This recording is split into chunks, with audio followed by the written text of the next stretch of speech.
সকলকে আবার আমার নতুন ব্লগে স্বাগতম। আমি আবার চলে আসলাম আমার একটা নতুন ব্লগ নিয়ে। এবার আমি আমার বোন এসেছে, মানে বোন কলকাতাতেই থাকে, সল্টলেকে ও এসেছে। তো আমরা সকালে বন্দে ভারত ধরে বাড়ি যাচ্ছি, আবার শিলিগুড়ি যাচ্ছি। আমাদের বাড়িতে পুজো আছে। কি পুজো তোমরা এই ব্লগের মাধ্যমেই দেখতে পাবে।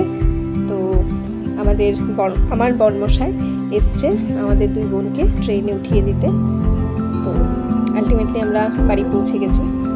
তারপরের দিন ছিল নাগপঞ্চমী, মা মনসার পুজো। মামি এদিকে মাকে বরণ করছে, মাসি শাক বাজাচ্ছে। তো আমরা সবাই মাকে স্বাগতম জানাচ্ছি। তারপর আমরা সব বোনেরা মিলে একটু রুমটাকে ডেকোরেট করলাম যেন ভালো লাগে দেখতে। বড় বোন সে একটু আলপনা দিয়ে দিয়েছে। তারপরের দিন পুজোয় মামা মামি দুজনেই বসেছে, হোম হচ্ছে। খুব সুন্দর পুজো হয়েছে, খুব ভালো লেগেছে। মায়ের কাছে মন খুলে সব কিছু চেয়েছি, মা যেন মনের ইচ্ছেগুলো পূরণ করে। তারপর সন্ধ্যা হতে না হতেই গেস্টদের মানে আত্মীয় স্বজনরা সবাই একের পরে এক চলে আসছে। বাড়ি পুরো হই হই করছে, চতুর্দিকে সবাই এসেছে, কাছের মানুষ লোকজন। খুব আনন্দ হচ্ছিল। এদিকে রাতে সবাই ভোগ প্রসাদ গ্রহণ করছে। ভোগে ছিল খিচুড়ি, লাবড়া, তরকারি, চাটনি, মিষ্টি, এইসব কিছু।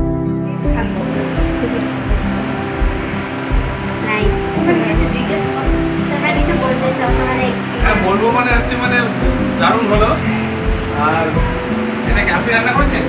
না, যাই হোক, কেন রান্না তো খুব সুন্দর হয়েছে।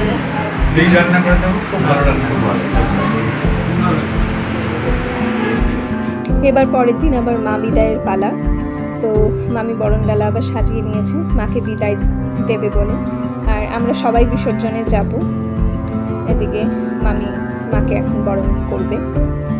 সে মাকে পান দিয়ে বুলিয়ে, সে জল মিষ্টি খাইয়ে মাকে আমরা সবাই মিলে বিদায় দিলাম।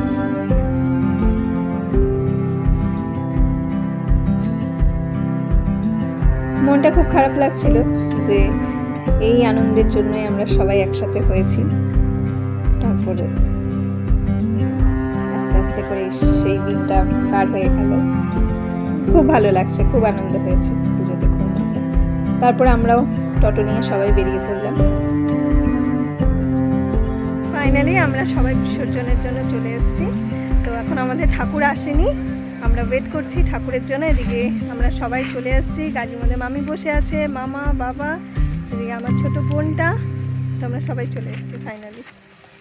চলো ঠাকুর বিসর্জন করা যাক।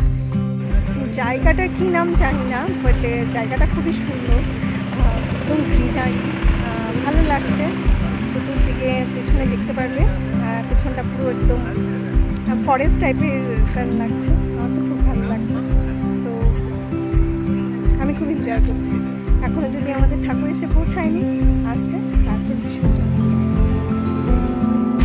তো এখন আমি এটা জানতে পারলাম এটা বৈকুণ্ঠপুর ফরেস্ট আর শাওন নদীর পাশেই আমরা আছি, যেখানে আমাদের ঠাকুর আসবে।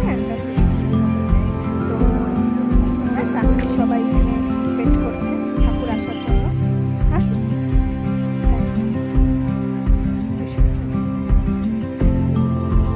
ঠাকুর চলে এসছে। এবার আমরাও ঠাকুরের পেছনে পেছনে সবাই চললাম ঠাকুরকে সেই নদীতে বিসর্জন দেব বলে। তো সেখানে গিয়ে নদীতে দেখতে পেলাম খুব বানর, খুব বানর। আর ওদেরকে ফল বা বিস্কিট যাই দেওয়া হচ্ছে ওরা কিন্তু খাচ্ছে। তো সেই ব্যাপারটা দেখে খুব ভালো লাগলো। আর চতুর্দিকটা গ্রিনারি ছিল, এত সুন্দর ভাইব, সত্যি খুব খুব খুব ভালো লাগছিল। আর এদিকে মাকে এবার বিসর্জন দেওয়া হবে। যিনি বিসর্জন করিয়েছেন উনি খুব সুন্দর, প্রত্যেকটা জিনিস খুব সুন্দরভাবে করেছে, নিয়মগুলো খুব ভালোভাবে করেছে। যেভাবে একটা ঠাকুরকে বিসর্জন দেওয়ার আগে 7 বার করে ঘোরানো হয়, 3 বার 5 বার, যে যেমন করে, তো সেইগুলো সুন্দর করে নিয়ম পালন করে তারপরে সেই বিসর্জন করা হয়েছে। তো আশা করি আমার এই ব্লগটা, ছোট্ট একটা ব্লগ, আশা করি আপনাদের সবার ভালো লাগবে। তো দেখা হবে আগামী অন্য একটা ব্লগে। ততক্ষণ বাই।